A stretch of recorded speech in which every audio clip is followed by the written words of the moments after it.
Welcome back to my YouTube channel that is a smart study with Isha. एंड मैं आज आपको एक क्वेश्चन पूछूंगी कि आप में से कौन कौन बिजनेस करना चाहता है। मुझे लगता है बहुत सारे लोग आजकल बिजनेस करना चाहते हैं और हमारी गवर्नमेंट भी यही चाह रही है कि हम किसी के यहाँ एम्प्लॉय बन के ना जाए, हम किसी के लिए एम्प्लॉयमेंट क्रिएट करें। तो इसके लिए हमें क्या चाहिए, बिजनेस करना चाहिए। और बिजनेस के लिए जो मेन सोर्स है उसे हम क्या कहते हैं, फाइनेंस। तो आज मैं आपको फाइनेंस के बारे में बताऊंगी, जो फाइनेंस के कुछ सोर्सेस है उसके बारे में बताऊंगी। वैसे तो फाइनेंस में बहुत सारे सोर्सेस है, लेकिन मैं उसमें से आज आपको इस वीडियो में सिर्फ दो ही सोर्स बताने जा रही हूँ। वो कौन से, equity shares and preference shares. तो what is equity shares and what is preference shares, ये मैं आज आपको बिल्कुल ही डिटेल में बताऊंगी। उसके फीचर्स, एडवांटेज, डिसएडवांटेज, टाइप्स, ये सारा का सारा मैं आज आपको इस वीडियो में बताऊंगी फ्रेंड्स।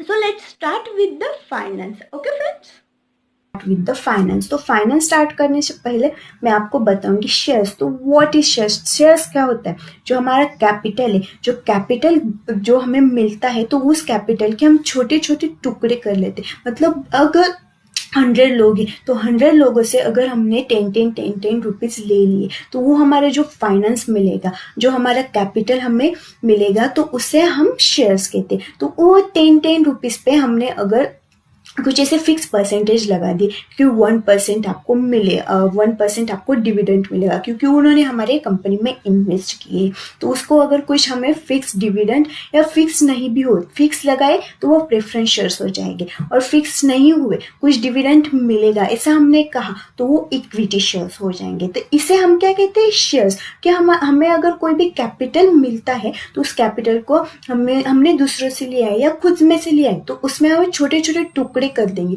और उस छोटे छोटे टुकड़ों को हम हर साल उसका जो डिविडेंड है वो पे करेंगे, तो उसे हम शेयर्स कहते हैं फ्रेंड्स। ओके, उसके बाद देखते हैं हम कि हमारा जो भी ओन फंड होता है, हमें इक्विटी शेयर्स और प्रेफरेंस शेयर्स को हम ओन फंड कहते हैं। क्यों ओन फंड कहते हैं, क्योंकि उनमें जो हमारी कंपनी है, कंपनी में उनके राइट्स ज्यादा होते हैं, तो इसीलिए हम उससे ओन फंड कहते हैं। ओके फ्रेंड्स, उसके बाद देखते हैं हम इक्विटी शेयर्स। तो इक्विटी शेयर्स क्या होता है, इक्विटी शेयर्स को हम फर्स्ट तो रियल ओनर या रेसिडुअल ओनर कहते हैं। तो रियल ओनर क्यों कहते हैं, क्योंकि उनके जो वोटिंग राइट्स होते हैं, कंपनी के जो वोटिंग राइट्स होते हैं वो हमारे इक्विटी शेयर्स के पास होते हैं, शेयर होल्डर के पास होते हैं। और रेसिडुअल ओनर क्यों कहते हैं, रेसिडुअल मतलब रिमेनिंग, जो रिमेनिंग पार्ट, मतलब हमें अगर हमने डिबेंचर, प्रेफरेंस शेयर और इक्विटी शेयर यहाँ से कैपिटल मिला है हमें, तो हम कैपिटल मिला है तो हमें जो प्रॉफिट होगा, तो प्रॉफिट में से हम पहले क्या करेंगे, डिबेंचर की जो इंटरेस्ट है वो पे कर देंगे। फिर क्या करेंगे, हम जो भी हमारे जो टर्म लोन से, तो उसके इंटरेस्ट है वो पे कर देंगे। उसके बाद हमारे जो प्रेफरेंस शेयर्स है उसके डिविडेंड है वो पे कर देंगे। और जो भी कुछ मिलेगा बाद में, अगर इसमें से कुछ मिला, हमें कुछ रिमेनिंग रह गया, तो वो किसको मिलेगा, वो हमारे इक्विटी शेयर्स को मिलेगा। इसके लिए हमें इक्विटी शेयर्स को रेसिडुअल ओनर भी कहते हैं। तो उसके हम कुछ जो फीचर्स है वो देखते हैं। तो फर्स्ट है मैच्योरिटी। तो मैच्योरिटी जो पीरियड होता है, जो हमारे इक्विटी शेयर्स का मैच्योरिटी पीरियड होता है, वो मैच्योरिटी पीरियड कभी होता ही नहीं। जो हम हमारे जो शेयर्स है वो कभी भी हम रिप्लेस नहीं कर सकते। मतलब ऐसा कि इस साल मुझे लगा कि मैंने इक्विटी शेयर्स खरीदने हैं, हमें शेयर्स खरीदने हैं, तो मैंने इस साल खरीद लिए, और बाद में नेक्स्ट साल मुझे लगा कि नहीं, मुझे नहीं चाहिए, तो ऐसा नहीं हो सकता। हम एक काम और कर सकते कि हम क्या कर सकते, जो हमारे शेयर्स है वो दूसरे को बेच सकते। अगर कोई हमें इंटरेस्टेड है इस शेयर को लेने में, तो उसे हम दूसरे को बेच सकते, तो उसे हम मैच्योरिटी पीरियड नहीं कहते, क्योंकि हमें उसमें कोई मैच्योरिटी पीरियड नहीं होता। मतलब हम कोई हमारे असेट पे या हमारे कैश पे कोई क्लेम नहीं कर सकता। हमारी जो कंपनी के असेट है तो उसका हम क्लेम नहीं कर सकते। जो होते हैं इक्विटी शेयर्स, वो दूसरों को हमारे उसके शेयर्स बेच सकते हैं, लेकिन उस पर हम ऐसे डायरेक्ट निकाल नहीं ले सकते। तो उसके लिए हमें मैच्योरिटी पीरियड नहीं रहता। No claim on asset. मतलब क्लेम ऑन असेट मतलब क्या, मैंने अभी बोला claim on income, sorry, claim on income. तो क्लेम ऑन इनकम मतलब क्या, हम उस पर कोई क्लेम नहीं कर सकते कि ये हमारा है तो मुझे वापस चाहिए, ऐसा नहीं। हम बेच के, हम दूसरों को देकर हम उसके पैसे या उसका बेनिफिट ले सकते हैं, लेकिन हम जो शेयर है वो वापस से निकाल नहीं सकते। सो हमारी जो कैश है वो हम वापस से निकाल नहीं सकते। और जो हमारी इनकम है उस पर भी क्लेम नहीं कर सकते। क्यों क्लेम नहीं कर सकते, क्योंकि जो इक्विटी शेयर्स होते हैं उसे हम ओनर्स कहते हैं। उस जो हमारी कंपनी है, तो कंपनी में अगर कोई भी हमारे जो प्रॉफिट आए तो हम प्रॉफिट पहले प्रेफरेंस को देंगे या फिर डिबेंचर्स को देंगे, लेकिन हम क्लेम नहीं कर सकते। ओके, उसके बाद है कॉस्ट ऑफ इक्विटी। जो हमारी इक्विटी की कॉस्ट होती है वो ज्यादा होती है फ्रेंड्स। ओके, उसके बाद एक क्लेम ऑन असेट। जैसे मैंने क्लेम ऑन इनकम कहा, तो वैसे हम असेट पे भी हम कोई हक नहीं जमा सकते कि ये मेरी असेट है, वो पूरी की पूरी हमारे टोटली कंपनी के असेट हो जाती है। उसके बाद कंट्रोल। तो हमें कंट्रोल मतलब क्या, वो मैं बताती हूँ। तो हमारी जो सारा कंट्रोल होता है, जो हमारे कंपनी का सारा कंट्रोल होता है, वो सारा कंट्रोल हमारे जो इक्विटी शेयर्स है उनके पास निकल जाता है। तो प्रीएम्प्टिव राइट्स मतलब क्या होता है, जो हमारी अमाउंट है, मतलब जो हमारे शेयर्स है उसको हम बढ़ाने को जो ट्राई करते हैं, तो उसे हम प्रीएम्प्टिव राइट्स कहते हैं। मतलब हम अगर हमारी इक्विटी शेयर्स है, मतलब ये हमारी खुद की कंपनी, तो हम उसमें हमारे जो शेयर्स है वो बढ़ा सकते हैं, हम कम कर सकते हैं या ज्यादा कर सकते हैं, तो उसे हम प्रीएम्प्टिव राइट्स कहते हैं। ओके फ्रेंड्स, अब हम देखते हैं advantage and disadvantage of equity shares. तो उसमें है कैपिटल एंड प्रॉफिट। तो कैपिटल ऑन प्रॉफिट कैसे होता है, जैसे अब मैंने इस साल शेयर्स खरीदे, तो मैंने शेयर्स कौन से भाव से खरीदे, मैंने 100 रुपीज पर शेयर से खरीदा। मुझे इस साल ठीक है प्रॉफिट हुआ, मुझे अगले साल लगा कि मुझे प्रॉफिट नहीं हो रहा है तो मुझे बेचना है, या फिर मुझे प्रॉफिट हो भी रहा है तो मुझे बेचना है, तो हम क्या करेंगे, तो इस साल के जो मैंने 100 रुपीज से लिए थे उसे अगले साल मैंने कितने रुपीज में बेच दिया, 500 रुपए से बेच दिया, 500 रुपीज से बेच दिया, तो वो क्या हो गया हमारा कैपिटल ऑन प्रॉफिट। दूसरा है फ्रेंड्स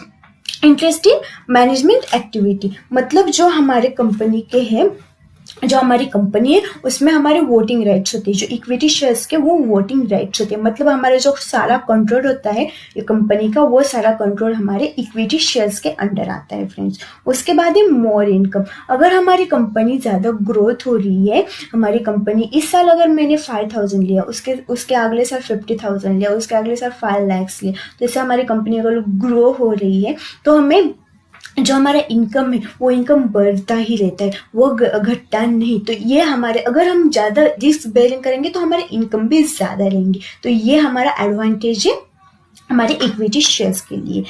दूसरा है हमारा बेस्ट इन इन्वेस्टमेंट। जो हमारे इन्वेस्टमेंट है वो बेस्ट, क्यों बेस्ट है, अगर हम रिस्क ज्यादा ले लें, मैंने अभी बोला जब अगर हम रिस्क ज्यादा ले लिए तो हमारा जो भी प्रॉफिट है वो भी ज्यादा आएगा। हमारी कंपनी अगर ग्रो कर ले तो हमें कोई प्रॉब्लम नहीं होगा फ्रेंड्स। ओके, उसके बाद है नो फिक्स बर्डन। जो हमारा बर्डन होता है, जो ये एडवांटेजेस किसके लिए, ये कंपनी के लिए एडवांटेज है।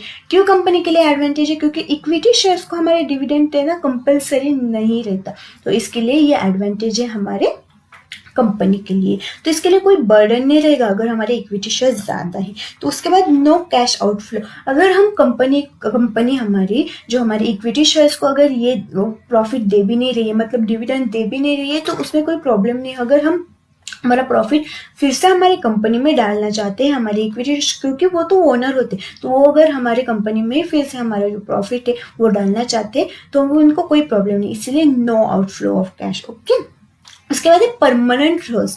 तो वह परमानेंट सोर्स मतलब क्या, मैंने पहले ही बोला, परमानेंट मतलब क्या, जो भी हमारे इक्विटी शेयर्स है वो हमारे वापस नहीं ले सकते, हम किसी भी असेट या किसी भी कैश, किसी भी इनकम पर हमारे इक्विटी शेयर्स क्लेम नहीं कर सकते। इसीलिए ये जो परमानेंट, ये जो सोर्स है ये परमानेंट है, मतलब ये भी एडवांटेज हमारे कंपनी के लिए है। ओके फ्रेंड्स, उसके बाद ये चीपेस्ट सोर्स है, चिप एंड सिंपल सोर्स है। ओके फ्रेंड्स, क्योंकि इसमें ज्यादा फॉर्मेलिटीज नहीं लगती और कुछ नहीं लगता, इसीलिए ये चिपेस्ट सोर्स है।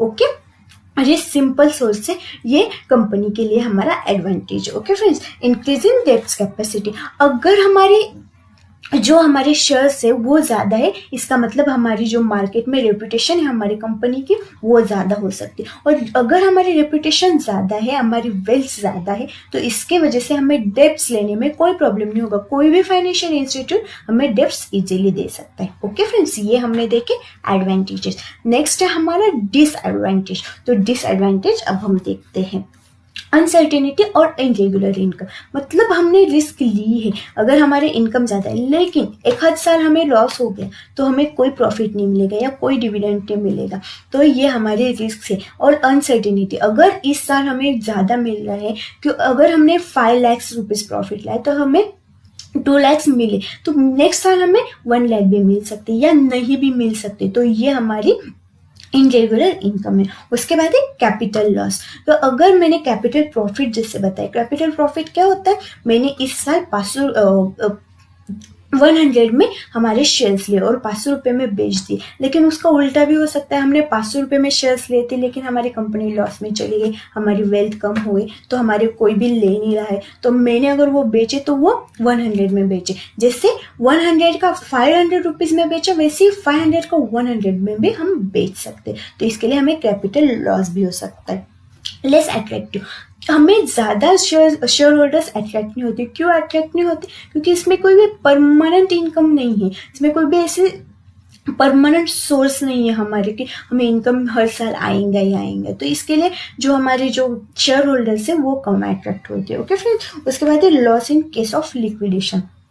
अगर हमारी कंपनी लॉस में जा रही है, लिक्विडेट हो रही है, तो हमें क्या करना पड़ता है, हमें जो भी डेब्ट्स है, डेब्ट्स को हमें इंटरेस्ट देना पड़ता है, या डेब्ट्स के वो अमाउंट है वो हमें वापस देनी पड़ती है, प्रेफरेंस शेयर्स के अमाउंट हमें वापस देनी पड़ती है। लेकिन इक्विटी शेयर्स का तो कोई क्लेम ही नहीं है, तो इसके लिए हमें जो वो अमाउंट है वो वापस मिलेगी भी या नहीं भी मिलेगी, या हमारी जितनी अमाउंट थी वही मिलेगी या उससे कम भी मिल सकती।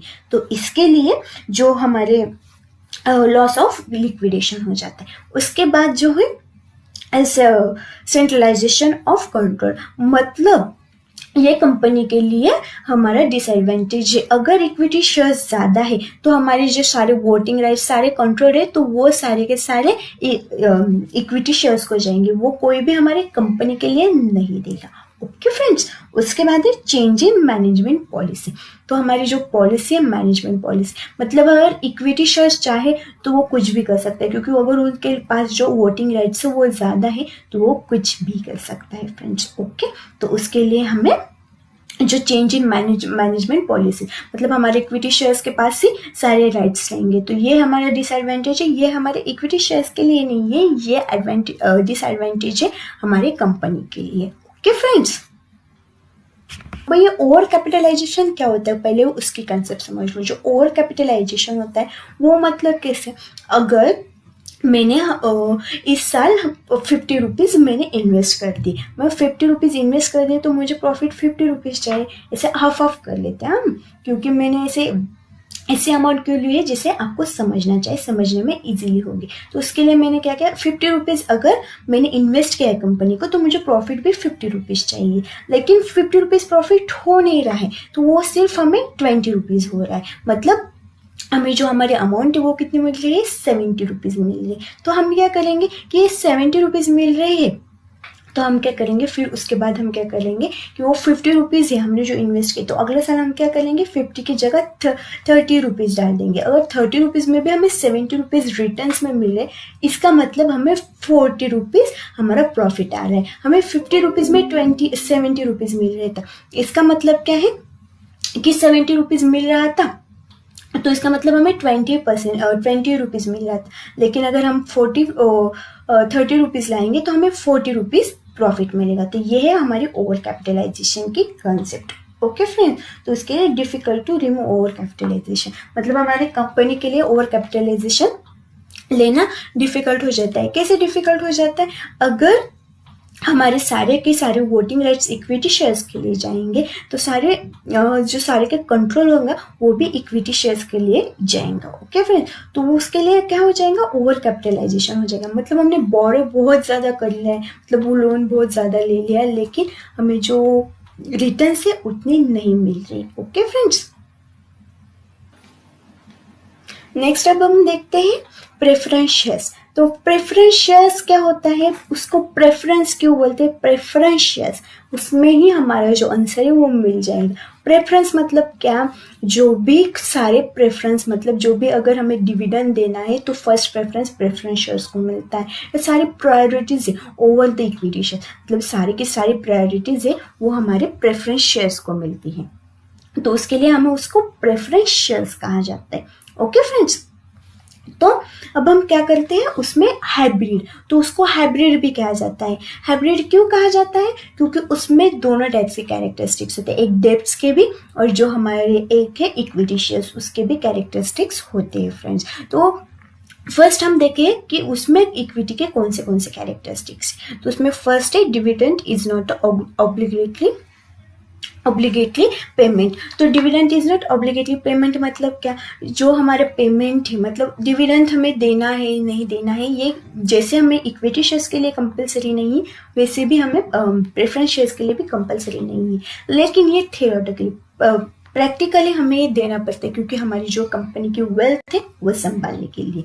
ओके फ्रेंड्स, उसके बाद है preference shares dividend is not tax deductible. मतलब जो हमें वो डिविडेंड है वो डिविडेंड पे भी हमें टैक्स देना पड़ता है, कंपनी को ही टैक्स देना पड़ता है उस पर, तो उसे हम नॉट टैक्स डिडक्टेबल ऐसा कहते हैं। तो ये दो कैरेक्टरिस्टिक्स है, ये किसके हैं, ये जो इक्विटी शेयर्स के वो हमें प्रेफरेंस शेयर्स में मिलते हैं। और बाकी के जो डेब्ट्स के कैरेक्टरिस्टिक्स है वो हम देखते हैं। तो वो क्या है, डिविडेंड रेट इज फिक्स्ड। मतलब हम जैसे एक कोई भी लोन लेते तो लोन को हमें जो रेट फिक्स देना पड़ता है कि इतना आप मुझे पैसे दोगे तो उस पर हम इतने रेट पे आपको जो इंटरेस्ट है वो दे देंगे। तो ये एक क्वालिटी है वो प्रेफरेंस में और डेब्ट्स में सेम है। दूसरा क्लेम ऑन असेट, मतलब जैसे मैंने बोला था कि इक्विटी में हम असेट पे क्लेम नहीं कर सकते, मतलब ये मेरी असेट है मुझे वापस चाहिए ऐसा। तो ऐसा हम प्रेफरेंस शेयर्स में कर सकते हैं कि हाँ ये मेरी असेट है मुझे वापस चाहिए, मुझे कोई लेना देना नहीं कंपनी से, तो हम ऐसा प्रेफरेंस में कर सकते हैं लेकिन इक्विटी में नहीं कर सकते। ओके फ्रेंड्स, और नो वोटिंग राइट्स, मतलब जो मैंने बोला था कि सारे वोटिंग राइट्स और सारा कंट्रोल इक्विटी का होता है, नो प्रेफरेंस और नो डेब्ट्स। ओके फ्रेंड्स, उसके बाद हम देखते हैं फीचर्स। तो फीचर्स क्या है, फीचर्स है एक्यूमुलेशन डिविडेंड। एक्यूमुलेशन डिविडेंड मतलब क्या, अगर हमें प्रेफरेंस शेयर्स है तो हमें वो डिविडेंड अगर हम इस साल डिविडेंड नहीं दे सके, मतलब हमारी कंपनी की वेल्थ या हमारी कंपनी का प्रॉफिट ज़्यादा नहीं हुआ इस साल, तो हम इस साल और अगले साल का प्रॉफिट एक साथ में जोड़ के दे सकते हैं, तो उसे अक्यूमुलेशन ऑफ डिविडेंड कहते हैं।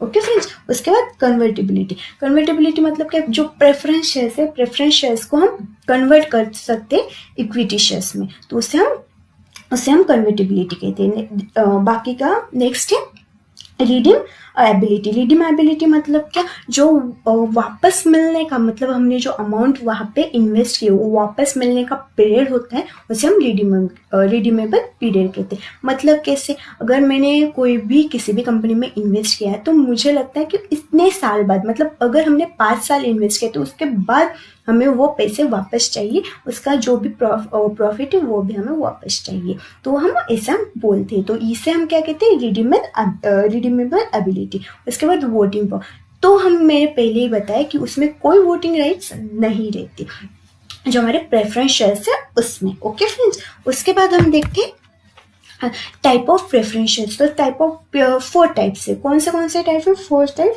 एक है क्यूमुलेटिव और नॉन क्यूमुलेटिव। जो फर्स्ट है क्यूमुलेटिव और नॉन क्यूमुलेटिव मतलब क्या, जो मैंने बोला था अक्यूमुलेशन वो वैसे ही। अक्यूमुलेशन मतलब क्या, अगर हम इस साल हमारा जो डिविडेंड वो नहीं दे सकते तो हम नेक्स्ट साल में दे देंगे, तो उसे हम क्यूमुलेटिव।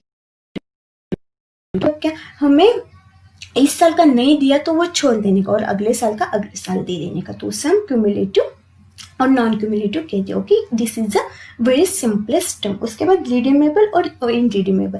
रिडीमेबल मतलब क्या, हमें एक फिक्स्ड पीरियड मिलता है कि इतने साल में हमें हमारी अमाउंट वापस चाहिए, तो हम वैसे ही कंपनी हमें देती है। इनरिडीमेबल मतलब क्या, हम अगर कंपनी को चाहिए, अगर हमें और कंपनी दोनों चाहे तो हम हमारी जो प्रेफरेंस शेयर्स है वो हम इक्विटी शेयर्स में कन्वर्ट कर सकते हैं, मतलब हमारा जो सोर्स है वो परमानेंट हो सकता है। उसके बाद है कन्वर्टेबल और नॉन कन्वर्टेबल। कन्वर्टेबल मतलब क्या, जो मैंने बोला कि हम हमारे जो इक्विटी शेयर्स प्रेफरेंस शेयर्स है वो इक्विटी शेयर्स में कन्वर्ट कर सकते हैं। और नॉन कन्वर्टेबल मतलब क्या, हमारे शेयर्स है वो हमें नहीं करने, तो उसे हम नॉन कन्वर्टेबल कहेंगे। ओके फ्रेंड्स, उसके बाद है पार्टिसिपेटिंग और नॉन पार्टिसिपेटिंग। पार्टिसिपेटिंग मतलब क्या, जो हमारे प्रेफरेंस शेयर्स है, हमने प्रेफरेंस शेयर्स हमने ऐसे ले लिया कि 5% रेट पे हमने प्रेफरेंस शेयर्स ले लिया। अगर हम 5% रेट पे हम प्रेफरेंस शेयर्स का डिविडेंड दे रहे हैं, लेकिन लेकिन अगर हमें उस पर हमने ऐसा फिक्स कर लिया कि हमें पार्टिसिपेटिंग करना है, तो कैसे हमें सरप्लस मतलब हमारा इस साल प्रॉफिट ज़्यादा हुआ है तो उस पर जो ज़्यादा डिविडेंड मिलता है उससे हम पार्टिसिपेटिंग प्रेफरेंस शेयर्स कहते हैं। और अगर हमने ऐसा फिक्स कर लिया है कि हमें 5% ही वापस मिलने वाला है डिविडेंड, उस पर हमें कोई सरप्लस नहीं मिलता, मतलब कोई भी प्रॉफिट हो लॉस हो हमें उससे कोई लेना देना है, 5% मिलेगा, तो उससे हम कहते हैं नॉन पार्टिसिपेटिंग। ओके फ्रेंड्स, उसके बाद देखते हैं हम एडवांटेजेस। सो एडवांटेजेस क्या होते हैं, तो एडवांटेजेस में फर्स्ट है बेस्ट एंड सिक्योरिटी मतलब क्या कि हमें मिलना ही, हमें कोई लेना देना नहीं कंपनी कहाँ पे कैसे कुछ, लेकिन हमें डिविडेंड लेना ही लेना है। नेक्स्ट है रेगुलर फिक्स्ड इनकम, मैंने अभी बोला रेगुलर हमारा आ ही रहा है फिक्स, हर साल हमें इतना डिविडेंड मिलेगा, ये हमें फिक्स्ड है। उसके बाद है सेफ्टी इन इंटरेस्ट मतलब क्या, जो हमारे इंटरेस्ट है मतलब जो हमारे प्रेफरेंस है उसमें हमें ऐसा नहीं इक्विटी शेयर्स के जैसा अगर कंपनी लिक्विफाइड होगी तो हमें उस पर कुछ नहीं मिलेगा, ऐसा कुछ नहीं है, हमें उस पर मिलने ही वाला है, तो ये हमारी सेफ्टी हो गई फ्रेंड्स। ओके, उसके बाद है इंटरफेरेंस ऑफ मैनेजमेंट, जो हमारे इंटरफेरेंस है हम हमारे मैनेजमेंट में कर सकते हैं, क्योंकि हमने प्रेफरेंस शेयर्स लिए नॉट अ डेब्ट्स, तो उसके लिए हम कैसे कर सकते हैं, क्योंकि इंटरफेरेंस कर सकते हैं क्योंकि हमें वो राइट्स मिल जाते हैं क्योंकि हमने प्रेफरेंस शेयर्स लिया। Okay friends, no asset security, जो हमारी असेट सिक्योरिटी ये जो है तो वो एक कंपनी के लिए नो असेट सिक्योरिटी, मतलब हमें एक ऐसा कोई भी चीज़ नहीं देनी है प्रेफरेंस शेयर्स को कि ये चीज़ लो उसके बाद मुझे पैसा दो, ऐसा ही नहीं है, उनको चाहिए तो ही वो हमारी कंपनी में इन्वेस्ट कर सकते हैं, तो हमें ऐसे सिक्योरिटी के तौर पे हमें कुछ देना नहीं पड़ता है। ओके, उसके बाद है फ्रेंड्स डिसएडवांटेज, तो डिसएडवांटेज में गॉट इज फिक्स परसेंटेज, मतलब हमें एक परसेंटेज दिए गए 5% 10% कुछ भी, तो वो हमें वापस मिलने ही वाले, उसमें कोई डाउट नहीं है। ओके फ्रेंड, उसके बाद है अनसिक्योरिटी फॉर द रिडीमेबल मतलब क्या, जो मैंने बोला कि एक ऐसा कंपनी चाहे तो हमें अगर ऐसा लग रहा है कि हम हमारे कैपिटल में सेटिस्फाइड है, हमें नहीं चाहिए प्रेफरेंस शेयर्स, तो हम उनके प्रेफरेंस शेयर्स वापस भी दे सकते, तो ये डिसएडवांटेज हो गया friends. Okay, limited voting rights मतलब आमतौर पे तो उस पर कोई वोटिंग राइट्स तो होती ही नहीं प्रेफरेंस शेयर्स को, लेकिन कुछ में अगर दिए गए तो वो भी कुछ लिमिटेड ही होंगे। ओके फ्रेंड्स, उसके बाद है फिक्स इकोनॉमिक बर्डन, हमें हमारी जो ऑर्गेनाइजेशन है मतलब हमारी जो कंपनी उस पर एक इकोनॉमिक बर्डन आ जाता है कि हमें इतने डिविडेंड इसको देना ही, ऐसा इक्विटी में नहीं होता, क्योंकि इक्विटी में हमें ऐसा नहीं ना कि देना ही पड़ेगा, वैसे प्रेफरेंस को हमें देना ही पड़ता है, तो इसके लिए बर्डन बढ़ जाता है कंपनी के लिए। फ्रेंड्स, अगर आपको मेरा वीडियो अच्छा लगा हो तो लाइक कीजिए, अगर आपने अभी तक सब्सक्राइब नहीं किया है तो जल्दी से सब्सक्राइब कीजिए, और कुछ भी प्रॉब्लम हो तो मुझे कमेंट कीजिए। अगर आपको पीपीटी में अच्छा नहीं लगा तो आप मुझे ऐसे भी बताओगे कि आप नोटबुक पे करके दे सकते हो, तो ये सारा का सारा कुछ हमें कमेंट करके प्लीज़ बताना friends. Thank you so much.